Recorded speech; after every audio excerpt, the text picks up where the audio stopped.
Bonjour à tous, je m'appelle Pierre et nous allons regarder ensemble comment choisir au mieux ces baskets de running. Que vous souhaitiez faire un footing simplement autour de chez vous de 30 minutes, 1 heure, ou que vous souhaitiez, je sais pas, participer par exemple à un 10 km, un semi-marathon, ou éventuellement que vous ayez envie de faire du trail et de courir en montagne, en montée ou en descente. Voilà, dans un terrain escarpé et non bétonné. Alors déjà, il y a plusieurs questions avant de choisir sa paire de chaussures de running, on va les voir ensemble. Alors déjà, ça va être essayer de réfléchir sur quel terrain vous allez souhaiter faire du footing et courir.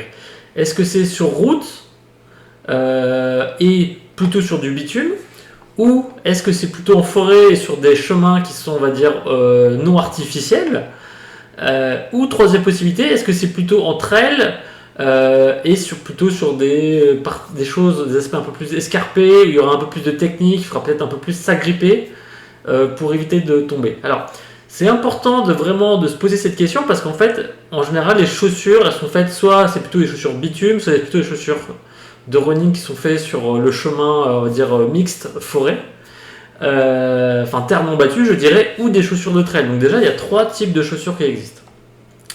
Ça, c'est la première question à se poser. Ensuite, la deuxième question à se poser, c'est plutôt le volume d'entraînement et la distance avec laquelle vous allez vouloir les utiliser. Il y a des chaussures qui auront un peu moins de confort que d'autres et qui seront plus ou moins à même de supporter dans un confort acceptable en fait son utilisation pendant des kilomètres. Donc ça, c'est important de prendre ça en considération. Ça, c'est le deuxième point. Ensuite, il faut prendre en compte votre poids à vous.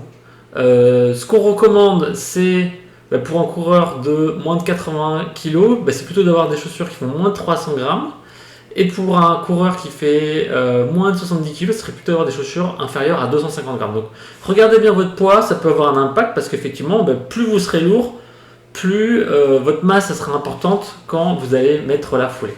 Alors, ensuite, il y a un troisième critère à prendre en considération pour choisir ces chaussures de running, ça va être la forme de votre pied. Il existe 3 formes de pieds sur Terre. Donc il y a le pied qu'on appelle creux, il y a le pied physiologique et il y a le pied plat. Vous pourrez trouver ça très facilement. Je mettrai des liens sous la vidéo, sous les liens que je vais mettre, vous pourrez trouver toutes ces informations. Si vous voulez voir un peu la forme de vos pieds, ce qui peut être intéressant, c'est se mouiller les pieds et en fait de poser son pied sur une feuille mouillée et comme ça du coup vous allez voir la forme dessinée et ça va finalement vous donner la forme de votre foulée, la forme de votre pied lorsqu'il touche le sol.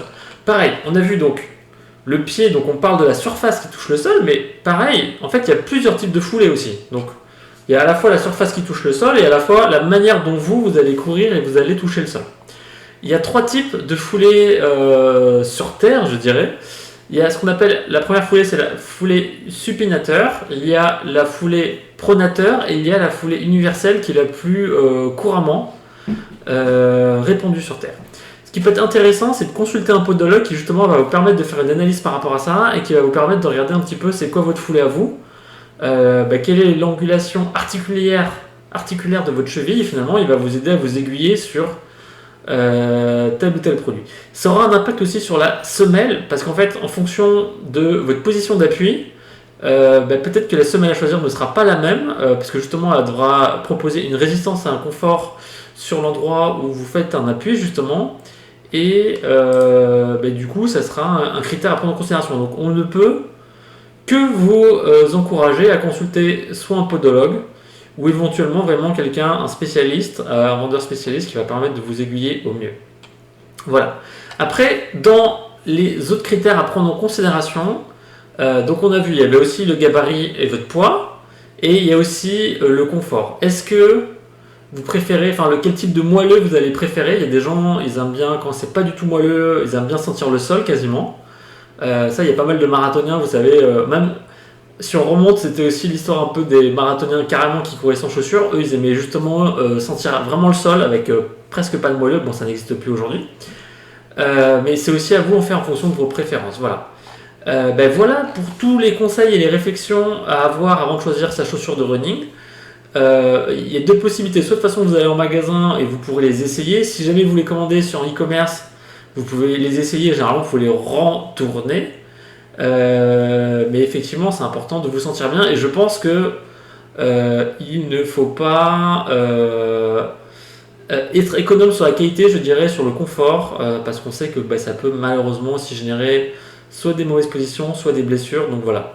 Écoutez, je mets un lien vers tout ce que j'ai dit sous la vidéo. Je vous souhaite de faire d'excellentes sorties running. Et puis voilà, bon courage et peut-être à bientôt sur une sortie. Au revoir.